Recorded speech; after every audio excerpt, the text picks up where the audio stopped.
Mymensingh medical college হাসপাতালে অভিযান চালিয়ে 18 দালাল আটক করেছে র্যাব। পরে তাদেরকে বিভিন্ন মেয়াদে কারাদণ্ড দিয়েছেন ভ্রাম্যমাণ আদালত।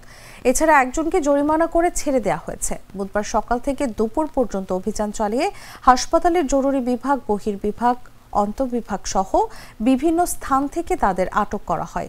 পরে ময়মনসিংহ জেলা প্রশাসনের নির্বাহী ম্যাজিস্ট্রেট মোহাম্মদ রাশিক খান সুশান তাদের কারাদণ্ড দেন। আটকরা তারা ময়মনসিংহ সদর উপজেলা সহ জেলার বিভিন্ন এলাকার বাসিন্দা।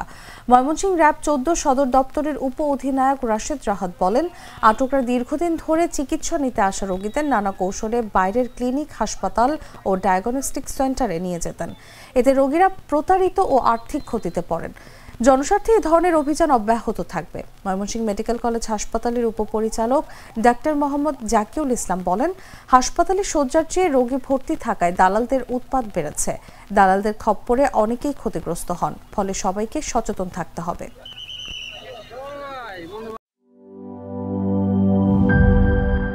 বান্ডেল থাকলে প্রতি সেনমানিতে টাকা বাঁচবে। বিকাশ সেনমানি বান্ডেল কিনে জিতুন প্রতি লেনদেনে।